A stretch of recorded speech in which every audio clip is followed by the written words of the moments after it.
Funding for this program is provided by Annenberg CPB to advance excellent teaching. Was it the barbarians who sapped the strength of the Roman Empire? Was it disease? Was it Christianity? Was it taxes that caused its decadence, or was it just another ancient empire that could not adjust when circumstances changed too radically? The decline of Rome, this time on the Western tradition.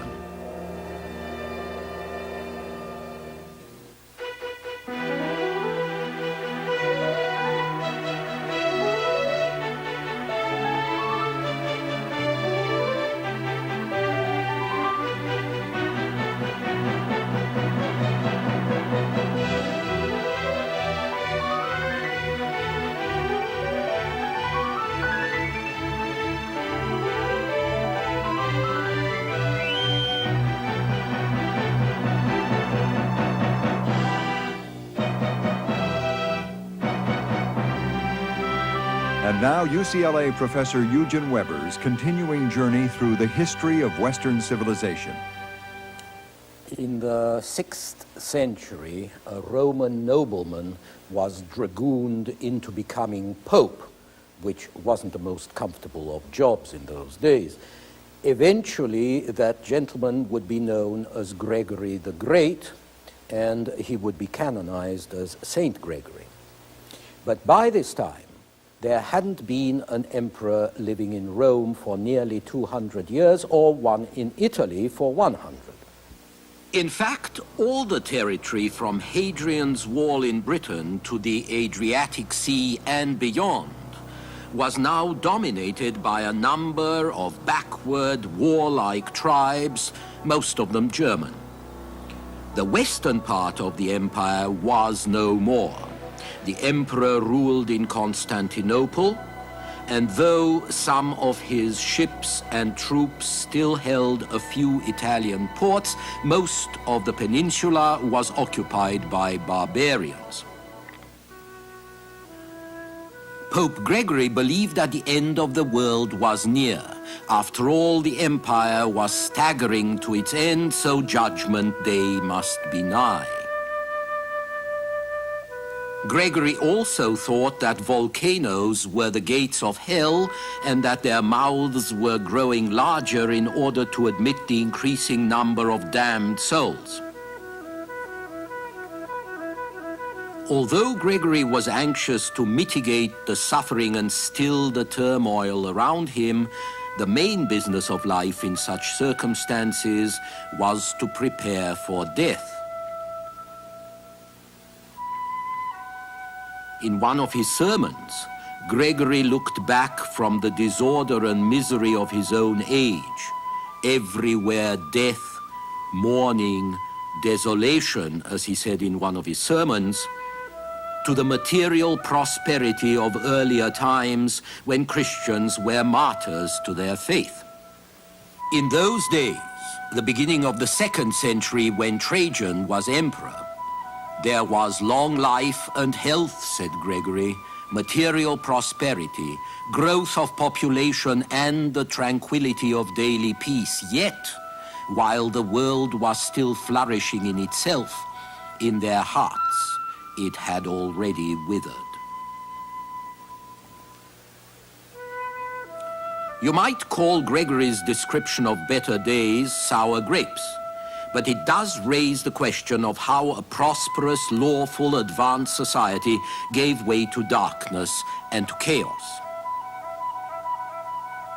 The first and obvious answer is that the Roman Empire of the 2nd century was surrounded by darkness and chaos by a host of backward, hungry, savage tribes across the Tyne, the Rhine, and the Danube rivers, not to mention the mountains and deserts of Asia and Africa.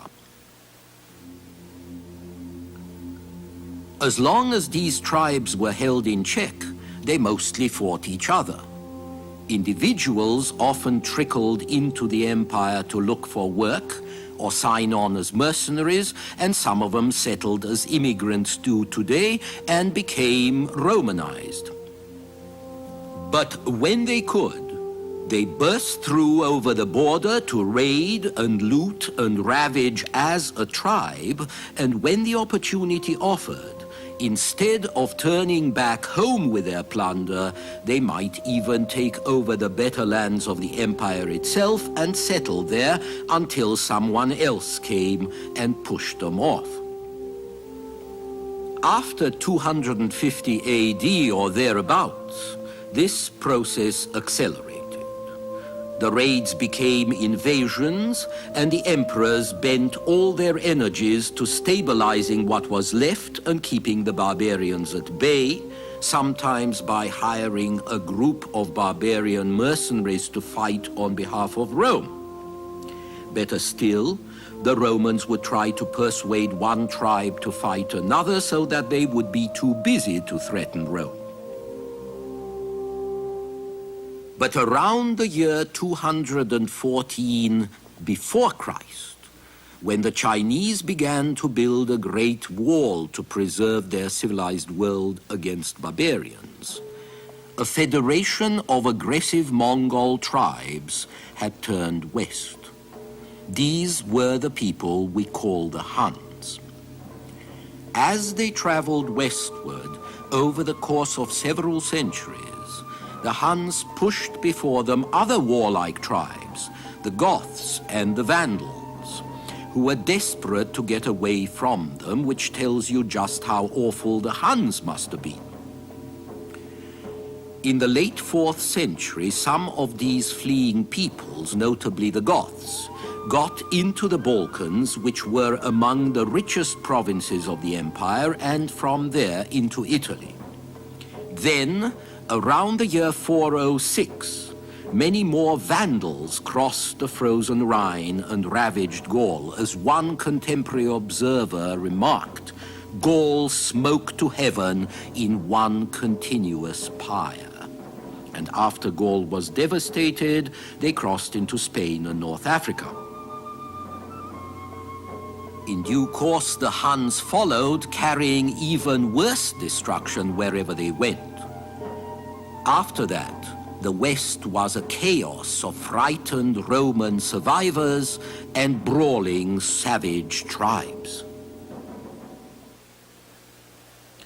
It's difficult to exaggerate the horror and suffering all this involved for generations. It wasn't war as we understand it, but robbery and mayhem on a vast scale exercised on an almost defenseless population, rather like an endless raid by motorcycle gangs. It meant the sack of cities, the massacre and enslavement of populations, and the devastation of open country. Attila the Hun, who led his people for 20 years in mid-5th century, was known as the Scourge of God. In 448 in the Balkans, Roman envoys to Attila found the once populous city of Naissus empty except for corpses. In Africa, a few years earlier, if a city refused to surrender, the Vandals would march their captives up to the walls and butcher them en masse so that the stench of their corpses should make defense untenable. As St. Jerome wrote in 396, the mind shudders when dwelling on the ruin of our day. On every side sorrow, lamentation, everywhere the image of death. By Pope Gregory's time in the 6th century, chaos and mayhem had become a part of normal life. So the question becomes, how did it happen? Why was Rome unable to defend itself? Edward Gibbon's great history, The Decline and Fall of the Roman Empire, was published in London in the years between the American Revolution and the French Revolution. And it attributes much of the responsibility for Rome's decline to the insidious effects of Christianity, which Gibbon thought was bad for the Roman fiber. He calls it the triumph of superstition. But it's interesting that Gibbon's story runs from the end of the 1st century to the 5th century, which is a pretty long incubation period for a mortal illness, especially when you consider that Gibbon was writing just when the British Empire was about to rise. Today, 2 centuries after Gibbon, the British Empire is no more, whereas just the decline of Rome took 4 centuries. And unlike Gibbon, most present-day historians concentrate not on Christianity, but on social, economic, constitutional factors, which is reasonable because those can be traced and measured to some extent. So let's take a look at them. One of the most striking versions of the fall of Rome focuses on all the fertile soil, upland farms, well-drained or irrigated areas passing over generations into the hands of landlords who cultivated them by slave labor. The poorer areas, especially the marshland, were left to the peasants. In these marshes, the malaria mosquito bred. The disease and the poverty that resulted drove the victims into the cities, where they spread the infection and perhaps contributed to the feverish kind of city politics characteristic of Rome. Then, according to one theory, malaria, joined perhaps by smallpox or some other plague, moved outward to the frontiers of the empire, decimating the garrisons, depopulating the towns, eventually leading to the final breakthrough of the barbarians. If this theory is true, the Roman Empire was actually destroyed by a mosquito, which may not be so far-fetched if you consider that Alexander the Great had probably died of malaria. It has also been argued that short-sighted methods by farmers like this one exhausted the soil, impoverished smallholders, depopulated the countryside, and left little for the tax collector, hence little to pay the legions who were the protectors of the empire. According to another view, it was too heavy taxes that drove people off the land, and so the decay of agriculture was the result of tax burdens. Actually, both points are true, but neither is a sufficient explanation, since soil exhaustion was not general. For instance, Gaul and Egypt were pretty lush, and while taxation was general, some provinces fared better than others, especially when they were safe from invasion. There was, however, one problem which was basic to Hellenistic society in general and to the later Roman Empire in particular. The cities consumed without producing. As you might guess from this well-stocked bread shop in Pompeii, the cities ate up what the countryside produced, and they left little for the peasants, who grew increasingly desperate.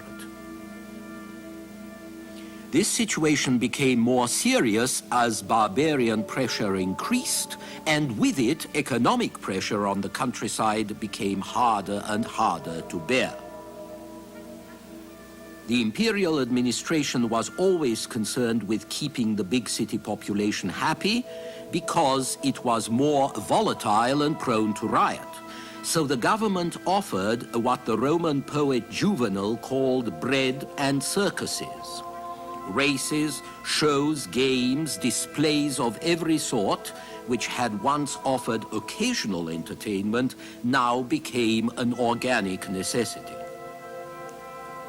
The symbol of all this was the Colosseum, which had been built in the 1st century. It could hold up to 50,000 people, and it seldom stood empty.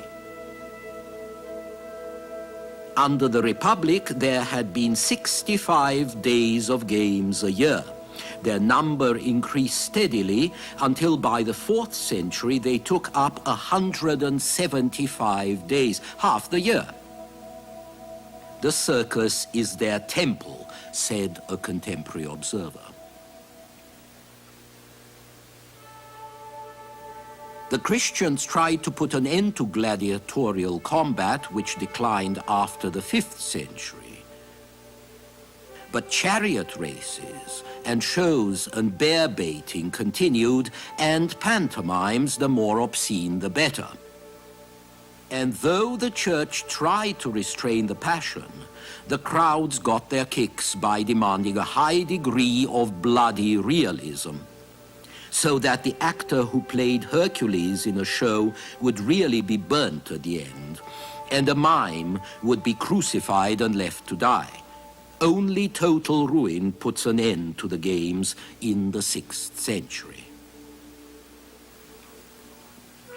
The bread, however, ran out long before the circuses. It, too, had changed from an occasional handout to a regular aspect of public assistance designed to mollify the urban crowd.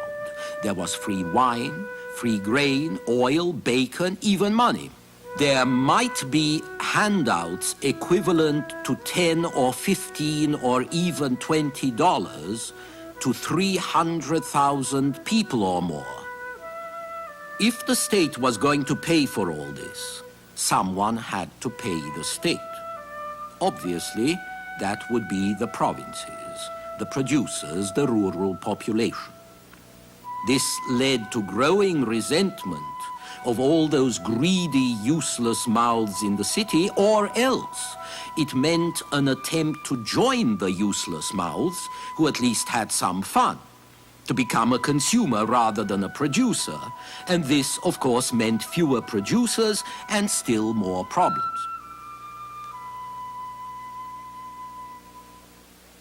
The cost of large-scale public assistance did not matter so much when the economy was reasonably stable. But when it was disrupted by civil war after the 2nd century and by foreign invasions after the 3rd, such burdens became serious. As the economy began to crack in the 2nd and 3rd centuries, the emperors concentrated on squeezing all the money and the goods they could in order to pay the army, or else to pay the barbarians whom the army no longer held in check. Now, this meant that the economy entered a vicious downward spiral, and society with it. There were ever heavier taxes, ever fewer people capable of paying taxes. Inflation and debasement of the currency drove gold and silver out of circulation. Taxes were increasingly paid in kind, in grain, in cattle, in forced labor, or else they weren't paid at all. The economy, which had taken centuries to shift from barter to cash, slipped back to the primitive level of barter. And so this was another factor in the decline of Rome. The principal cause of ruin, however, was probably hypertrophy, growing too big, which is the essential sickness of every ancient empire. A state grows, it eliminates one threat after another, it gobbles up competitors, and after a while the sheer cost of army and administration proves too much for the economy. Communications break down under the strain. Distant armies cannot be commanded from the center, and distant provinces break off. In the 280s, the Emperor Diocletian realized what was happening. He took a co-emperor who could look after the eastern part of the empire while he looked after the west. And then each of the two emperors took a vice-emperor. So the administration of the empire was split into 4. The future Emperor Constantine was the son of one of these vice-emperors. Constantine inherited his place in this tetrarchy, or government by quartet. You can still see a statue of the tetrarchs anxiously clinging to each other, which makes them look very chummy and more like medieval knights than Romans. The quartet did not last, but the duet did. The system of one empire with 2 emperors survived until the last emperor of the West, Romulus Augustulus, was deposed by barbarians in 476. In the Eastern Empire, Constantine took the old Greek city of Byzantium on the Bosphorus. He enlarged it. He renamed it Constantinople and made it his capital in 330. Even so, the problems of scale would not go away. They had been manageable in peacetime, but they proved overwhelming when war became endemic in the 4th and 5th centuries. Finally and inescapably, there was the economic problem. And what we can say about Rome from scenes like this one applies more or less to every society up to the 15th or 16th century, and that is that every central power and every imperial court was not a producer but a consumer. A great city like Alexandria, Antioch, Rome was an octopus, with great tentacles reaching out to suck the substance of its hinterland or of the provinces. The cities created very little in terms of material riches. Buying power was low even in the great cities. Ordinary people lived crowded in narrow quarters, cramped, unheated, barely lighted by a small oil lamp, hardly furnished at all. They spent as little time as possible in these unattractive holes, and when they weren't working, they were in the street, in the forum, in the theater or circus or the baths, which were practically free. So great as the empire was, it was economically anemic. There was little industrial production, there was little investment in enterprises that would increase the quantity of available goods and money and set them circulating. And this is one of the great differences between ancient and modern economies. Ancient capital, unlike modern capital, went either into buying land or else into usury, which is the lending out of money at extremely high interest rates. And there was little interest in new possibilities for technological change because production was generally limited to domestic economy, to what an individual home or estate needed, or else to luxury goods. Let me give you an example. About 2,000 years ago, an Alexandrian geometrician named Hero invented a steam engine which was perfectly practical and which embodied the principles of the turbine and of jet propulsion. But the point about the engine is not that he invented it, but that nobody used it.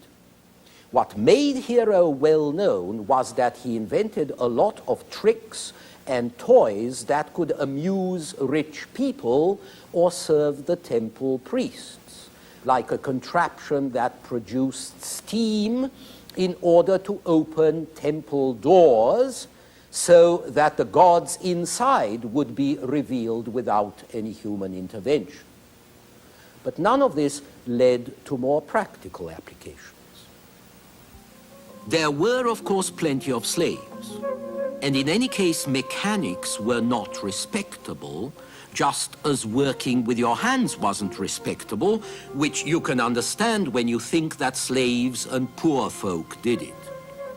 At any rate, nobody paid much attention to science in general and to technology in particular, except for warfare and for civil engineering. Aqueducts, sewers, public buildings, ingenious ways of heating baths, all of which were very advanced, very impressive, but not terribly productive.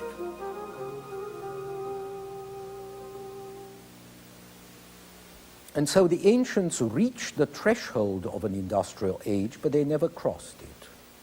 The world had to wait 1700 years after Hero to get a steam engine and all the joys that go with it, which is not meant to suggest that the society was bad, but just that it wasn't flexible.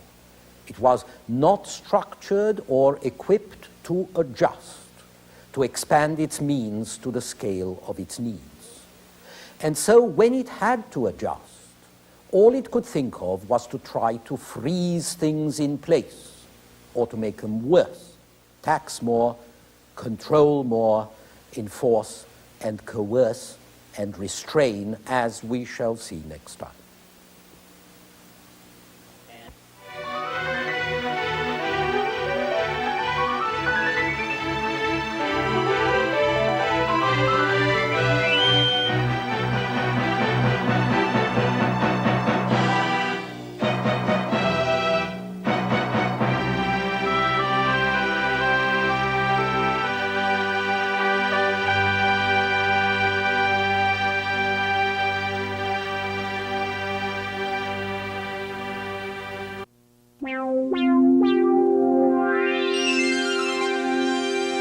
Funding for this program is provided by Annenberg CPB to advance excellent teaching. For information about this and other Annenberg CPB programs, call 1-800-LEARNER and visit us at www.learner.org.